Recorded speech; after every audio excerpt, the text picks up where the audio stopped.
തൃശൂർ ചാവക്കാട് മത്സ്യത്തൊഴിലാളികളുടെ ജീവിതം വലിയ പ്രതിസന്ധിയിലാണ്. ട്രോളിംഗ് നിരോധനത്തിന് പിന്നാലെ കാലാവസ്ഥയും തിരിച്ചടിയാണ്.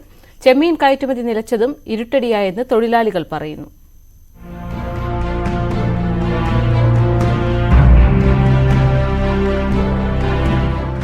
നമ്മൾ ആഴക്കടലിലേക്ക് പണിക്ക് ഇപ്പോഴത്തെ അവസ്ഥയിൽ ഈ സാഹചര്യത്തിൽ പോകാൻ പറ്റില്ല. നമുക്കിപ്പോൾ ഏകദേശം ഒരു 10-12 മൈലേജ് അത്ര ദൂരത്തിൽ മാത്രമേ ഇപ്പോഴത്തെ അവസ്ഥയിൽ നമുക്ക് പണിക്ക് പോകാൻ പറ്റുള്ളൂ. അവിടേക്ക് പോയി കഴിഞ്ഞാൽ നമുക്ക് എപ്പോഴാണ് തിരിച്ച് ചിലപ്പോൾ കരക്ക് എത്തുമെന്നുള്ളതും കൂടിയിട്ട് നമുക്കറിയില്ല.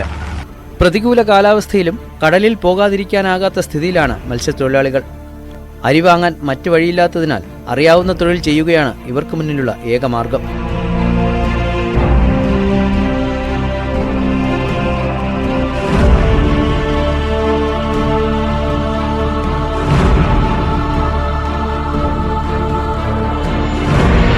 അപ്പോൾ ഞങ്ങൾക്കൊന്നും പണിയെടുക്കാൻ പാടില്ല. അപ്പോൾ അത് കാരണം ഈ കാറ്റും കോളും കാരണം പോവുക, എന്തെങ്കിലും അരി വാങ്ങാൻ കിട്ടണം എന്നുള്ള ഉദ്ദേശത്തിലാണ് ഞങ്ങൾ പോകുന്നത്. പക്ഷെ അതും കിട്ടാനുള്ള വഴിയില്ല. ഞങ്ങൾ ഈ ചെറുവഞ്ചിക്കാരാണ്. ഈ കാറ്റും കോളും ഒക്കെ പേടിച്ചിട്ടാണ് ഞങ്ങൾ ഈ പോകുന്നത്. അങ്ങനെയൊക്കെയുള്ള ഒരവസ്ഥയാണ്. പണി എപ്പോഴെങ്കിലും ഒരിക്കൽ ഉണ്ടാകും, ചില സമയങ്ങളിൽ ഉണ്ടാവാറില്ല. എന്നും ഇതിങ്ങനെ കാത്തിരിക്കലേ ഞങ്ങളുടെ തൊഴിൽ. എന്തെന്നാ പറയുക, വളരെ ബുദ്ധിമുട്ടിയിട്ടാണ് ഇപ്പോൾ ജീവിതങ്ങൾ ഞങ്ങളുടെ. ഒരാളും ഞങ്ങളെ സഹായിക്കാനോ മറ്റുള്ളതിനൊന്നുമില്ല. ഗവൺമെൻറ്റും ഇല്ല, ഒരാളുമില്ല. ഞങ്ങൾ പട്ടിണി എന്ന് പറഞ്ഞാൽ പട്ടിണിയാണ്. ജീവിത പ്രശ്നം പരിഹരിക്കാൻ ഒരു കോണിൽ നിന്നും സഹായം ലഭിക്കുന്നില്ലെന്ന് ഇവർ പരാതിപ്പെടുന്നു. ചെറുബോട്ടുകളിൽ മീൻ പിടിക്കാൻ പോകുന്ന ഇവർക്ക് മണ്ണെണ്ണയുടെ വില പോലും താങ്ങാനാകുന്നില്ല.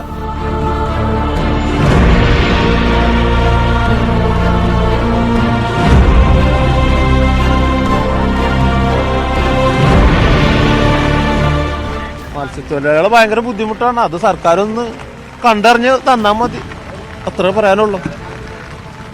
കാരണം മണ്ണെണ്ണൻ്റെ പൈസയും ഭയങ്കര കൂടുതലാണ്. അങ്ങനെയൊക്കെ നോക്കുമ്പോൾ ഇവിടെ ഒന്നും കിട്ടുന്നില്ല. ഇപ്പോൾ ഇപ്പോഴത്തെ ഇത് നോക്കിയാൽ തന്നെ അറിയാൻ പറ്റും ഇതിലൊന്നും ഇല്ല എന്നുള്ളത്. അതൊക്കെ തന്നെ ഞങ്ങൾക്ക് പറയാനുള്ളൂ. ജീവിതം വഴിമുട്ടിയ മത്സ്യത്തൊഴിലാളികൾക്ക് ചെമ്മീൻ കയറ്റുമതി നിർത്തിയത് കൂടുതൽ ദുരിതം സമ്മാനിച്ചു.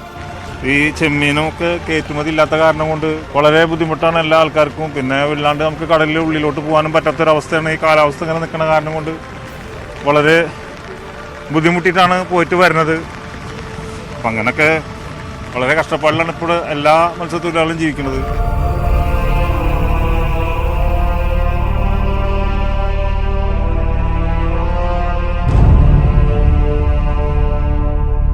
അവിടെ നല്ല മഴയാണ്. കടല് കാറ്റും മഴയും കടലൊക്കെ കൂടിയിട്ടേ കടൽ ഇവിടുത്തെ പോലല്ല. അവിടെ സാഹചര്യം വളരെ മോശമാണ്. നമ്മൾ ചെറിയ വഞ്ചിയല്ലേ, ജീവൻ പണയം വെച്ചിട്ട് തന്നെയാണ് നമ്മൾ അങ്ങോട്ട് പോണതും ഇങ്ങോട്ട് വരുന്നത്. കൂലിക്കാശൊന്നും മുട്ടില്ല, ചായ കുടിക്കുന്ന കാശല്ല. വളരെ ശോകം എന്ന് പറഞ്ഞാൽ വളരെ ശോകമാണ് ഇപ്പോഴത്തെ ജീവിതം മുന്നോട്ട് പോകുന്നത്. ട്രോളിംഗ് നിരോധനം തീരും വരെ എങ്ങനെ പഞ്ഞമില്ലാതെ മുന്നോട്ട് പോകുമെന്ന ആശങ്കയിലാണ് മത്സ്യത്തൊഴിലാളികൾ. ന്യൂസ് 18 തൃശൂർ.